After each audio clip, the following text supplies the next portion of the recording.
Fala pessoal, tudo bem com vocês? Aqui é o Jonathan falando, gravando esse vídeo aqui já é mais de meia-noite, da quinta para sexta, para falar sobre os classificados na Copa Sul-Americana. Tive que esperar acabar na decisão de pênaltis entre Cruzeiro e Botafogo para gravar o vídeo. Para quem é CLT, nossa, não sabe a alegria que eu fiquei quando descobri que o jogo foi para os pênaltis. Mas é isso, pessoal. Bora falar sobre os classificados da Sula, falar um pouco também já dos confrontos das quartas de final. Então já peço para você deixar o seu like, se inscrever no canal se ainda não for inscrito e também divulgar esse vídeo, dar aquela força aí para o nosso CLT crescer aos poucos nesse meio esportivo. Então bora lá, começando com a classificação dele, aqui ó, atrás de mim, estou vestindo a camisa, essa camisa aqui da camisa homenagem a São Jorge, essa camisa famosa, muito bonita. Eu vou falar do Corinthians, a classificação do Corinthians, num confronto que foi muito mais épico, muito mais emocionante do que deveria ser. Um Corinthians que no primeiro tempo jogou muito bem, mereceu sair vitorioso, merecia até vencer por mais, mas aí volta no segundo tempo. Novamente o time cai demais, o time adota uma postura exageradamente defensiva. Já tinha sido assim no jogo de ida, foi assim novamente na Neoquímica Arena, chamando o Red Bull para o seu campo e dessa vez deu ruim. No espaço de poucos minutos, o Red Bull conseguiu marcar 2 gols.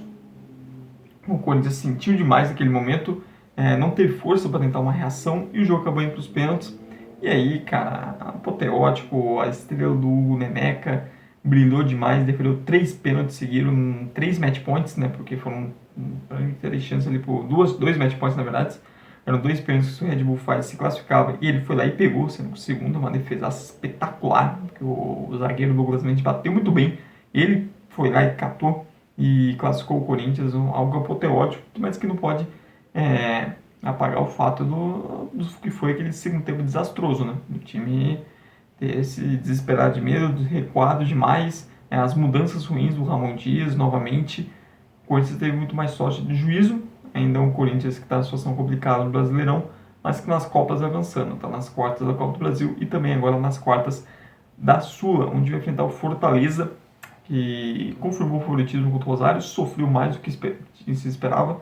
O primeiro tempo não foi bom, o Rosário estava um pouco melhor no jogo, as mudanças do Vojvoda ali no segundo tempo surtiram efeito, apesar do Rosário ter aberto o placar, o Fortaleza virou com muita tranquilidade, com muita autoridade, o Iago Pikachu sendo decisivo, um 3-1 para classificar o Lion para a próxima fase. E é um time que vem forte, né? Está no Brasileirão brigando na parte de cima, brigando pela liderança e está vivo na Sul-Americana, mas é um Fortaleza que precisa melhorar em cenários como foi esse contra o Rosário, o time vai precisar propor, onde o adversário vai dar mais a bola. Eu senti que o Fortaleza teve certa dificuldade nesse sentido, mas pô, aí vai destacar o Vojvoda, né? As mudanças, a visão de jogo, se de um lado eu falei negativamente no Ramon Dias de como as mudanças dele pioraram o time, não é a primeira vez que isso acontece, do outro lado o Vojvoda identificou o problema, foi lá, agiu e deu resultado, e o Fortaleza está classificado. Nesse mesmo lado da chave, na hora de falar também da classificação do Racing, classificação mais dominante, não só da Sul-Americana, mas de todas as 2 competições sul-americanas, da Libertadores também. Já tinha vencido o Huachipato na ida por 2-0 e jogando em casa no cilindro, meteu simplesmente um 6-1. É aquele resultado para passar um recado, para botar medo nos adversários, para mostrar que o time quer ser campeão, é aquele jogo para dar moral mesmo. Era se esperar que vencesse com tranquilidade, mas não esperava uma goleada dessa. Um Racing mostrando muita qualidade ofensiva, um time pra você ficar de olho. O Atlético vai ter trabalho para tentar eliminar essa equipe argentina que decide em casa ainda por cima. Já o Atlético sofreu, hein? Foi sofrido contra o Belgrano. A expulsão do primeiro tempo dificultou ainda mais as coisas. O Belgrano pressionou bastante, mas o Atlético conseguiu sobreviver a essa pressão e no segundo tempo, nas 2 oportunidades que teve praticamente, foi lá e fez. Enquanto o Belgrano desperdiçou, o Atlético foi lá e conseguiu vencer, mesmo com um a menos, mesmo fora de casa, tomando pressão. Uma classificação gigante para o Atlético, que sabe não dá mais moral e mais confiança ainda para esse trabalho do Martin Varini, que ainda está engatinhando, não empolga-se o torcedor. E a mesma coisa vale para o Corinthians, né? Só que a questão é que o Atlético está numa situação bem mais confortável no Brasileirão. Tem essa pequena diferença. Mas a equipe está viva em ambas as Copas. Na Copa do Brasil pega o Vasco e agora na Sul-Americana pega o Racing. Jogaço. Vai ser duro, hein? Vai ser duro e vai precisar melhorar para bater de frente com esse Racing que vem fazendo uma ótima competição até aqui. Do outro lado, né, da chave, começar falando pelos confrontos que não tem brasileiro envolvido. De um lado, o Independiente de Medellín confirmou o favoritismo, meteu um 4-0 no Palestino. Um resultado mais elástico que se esperava. Eu acho que não representa exatamente a diferença entre dois times. A ida foi 2-2 e o gol no finalzinho do Independiente foi muito importante para dar tranquilidade para o jogo de volta. Acho que seria um cenário diferente. Você vai com o Palestino com vantagem por ter vencido a ida por 2-1. E aí, com o apoio do torcedor, a equipe cresceu, se impôs, fez 4-0, se classificou com muita tranquilidade, confirmando o favoritismo. É um time que não faz grande temporada no Campeonato Colombiano, mas está apostando tudo nas Copas e está avançando. E enquanto do outro lado, que vai ser o seu adversário, é o Lanús, que vale a pena ficar de olho, está passando um pouco abaixo do radar, se classificou muito bem na fase de grupos, no grupo de Cuiabá, por exemplo, e passou com autoridade pela LDU, conseguiu vencer a LDU em Quito, algo que é bem difícil, e os times brasileiros sabem bem. E jogando em casa na volta fez 3-1. A LDU tentou ir para cima, no primeiro tempo teve mais posse de bola, buscou finalizar, chegou ali ter um empate 1-1, ficar um gol de pelo menos devolver e levar para os pênaltis, mas o Lanús soube segurar a pressão e soube aproveitar as oportunidades ali mais na reta final do jogo, com a LDU se expondo mais e ganhou por 3-1. O Lanús que tem uns jogadores experientes, o zagueiro esquerdo, que fez gol, ex-Boca, você tem Marcelino Moreno, ex-Curitiba, sendo os principais nomes do time. Você tem o Eduardo Salvio, jogador de Europa, seleção argentina também. Gustavo Bou, que também rodou bastante, até mesmo no futebol brasileiro. Então é um time que tem algumas peças experientes e que é bom ficar de olho. Tem chance, eu acho que inclusive você vai ser favorito nesse confronto contra o Medellín, né, o Independiente. Para mim, seria minha aposta chegando na semifinal desse lado da chave. E, continuando nesse lado da chave, nós temos o confronto entre paraguaios, Sportivo Ameliano e Libertad, que vai decidir nos pênaltis. É um Libertad decepcionante, até porque o Ameliano vem mal no Campeonato Paraguaio. Mesmo o Libertad não fazendo um grande início lá, é um time muito melhor, né? Um poder de investimento muito superior, etc. E nos dois jogos não fez nada. Não conseguiu fazer muita coisa, tipo, dominando, tendo muito mais posse de bola, enquanto o Ameliano só se defendendo. No segundo jogo, o Ameliano chegou a ter um expulso, inclusive, ou seja, mesmo assim o Libertad não conseguiu fazer um gol, teve que ir para os pênaltis e a loteria da disputa dos pênaltis. Por pouco não eliminado, seria uma das grandes zebras do futebol sul-americano nos últimos anos, se o Ameliano vai e elimina o Libertad, até pelo que foi os dois confrontos.